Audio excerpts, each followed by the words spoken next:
It takes a fair amount of discipline to not let your emotions get interfere with a conversation, right? Or interfere with a conflict. And it applies not just in relationships, but in parenting and business, in almost every interaction. And I actually do want to flag that this is something that is going to exceptionally help you if you're a man, is to learn how to work with your emotions and work with your feelings and not necessarily let them manifest, excessively. Yes, you should feel them, but, don't cause more of a problem by being excessive or maybe being unbound in the way that you're portraying your emotions. Would you guys agree with me that this is something that you should be practiced as a man, or do you think that's going to be potentially destructive or negative? Well, I always think that it's important. Discipline is a good word. Patience is a good word. Delaying your response time. All of those, I think, can be along the same line of we want to try to make sure that whatever place we're communicating from is a place of kindness.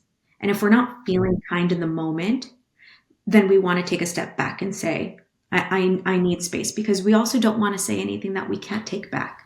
Yeah, and it's easy to do. It's very easy to do at home behind closed doors, and when there's just the two of you, and you think that the relationship, unfortunately, is going to be there forever, and then you'll always have tomorrow. Sometimes you don't. Sometimes today is the last day, right? And if you don't act today, there will be no tomorrow for this relationship. The same thing applies to children, especially teenage children, right? Many parents run into that experience, and their teenagers will walk out on them, will do things that they will later regret. And it's very important to remember that sometimes not saying something is the right move. Now, actually, I do want to quickly jump back to this question of tonality. What type of tone is it best to use for a man when talking to somebody who is, maybe caught up in her feelings, or somebody who's feeling overwhelmed? Are there particular tones that you can teach us or explain so we can at least know where to start, maybe? I think the way that you're both talking right now is really good. It's a really good start. Well, thank you. Well, we try. We've been practicing. So right now, what we're being is curious. We're being thoughtful. We're being solution focused. We are definitely making space for each other during this conversation. We're being emotionally non-reactive. For the guys at home, I'm listing some of these things out. Any other words that you might use to describe us? Anything else? I like the words that you're using. I'm gonna throw in the word tender. Tender. You want to approach it with tenderness. There's a really good book on nonviolent communication. I think it was Marshall Rosenberg, I believe. I believe so. Yeah, so that's actually something I found very, very helpful. Do you work with nonviolent communication techniques? Is there anything you can tell us about that if you do, Elisa? You know what? I don't work with nonviolent communication techniques. I'm familiar with it as a concept in general, but it's not something that I'm formally familiar with. Yeah. It's actually a book that Adam recommended to me when I was made you read it. Yeah, he made me read it, actually. And because otherwise he used words like burden.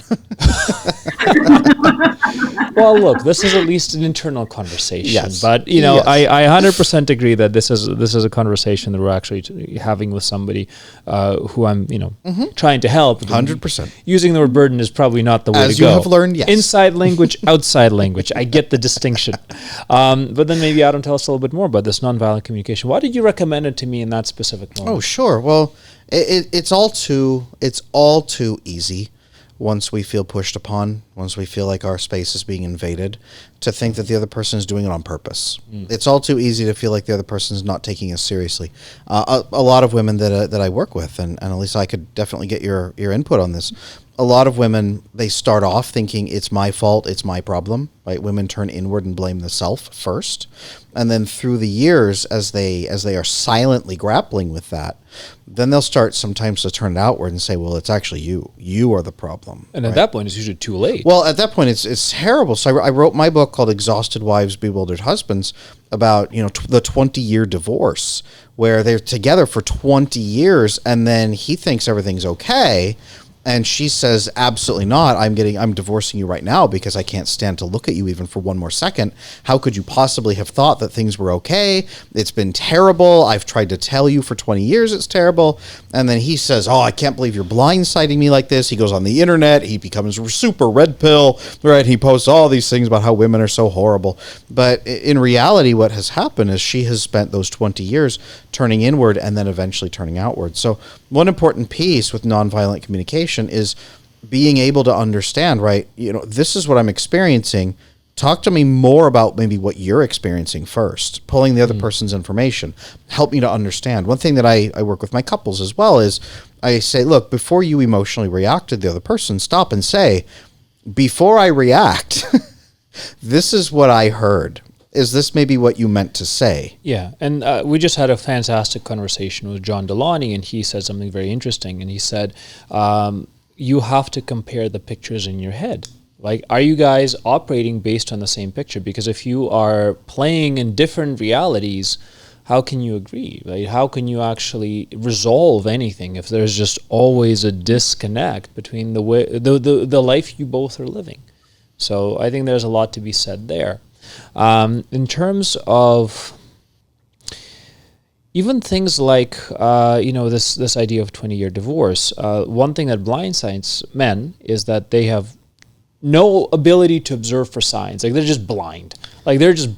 What are some signs, Alyssa, that men can watch out for? And to know that there is actually trouble brewing, but maybe it's not being discussed, and they actually need to spring forward and act as opposed to, kind of buried under the rug.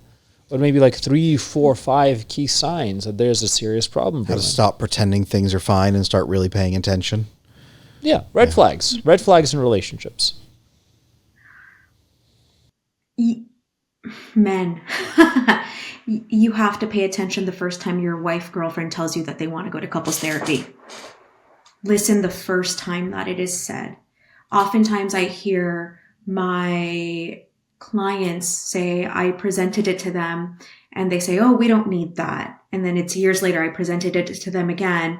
And then they're saying like, oh, well, no, we can work on it, or I'll look somebody up. And then nothing happens and years pass and years pass. So please pay attention the first time your partner tells you that they are not happy. I think women are pretty vocal for the most part, right? So while men might be like looking for these signs, like, is her sex drive low? Is she crying? The women are saying it. They're telling you, right? I think it's pretty simple. So listen the first time. If you like this clip, I know you're going to enjoy the full episode. You can watch it right here.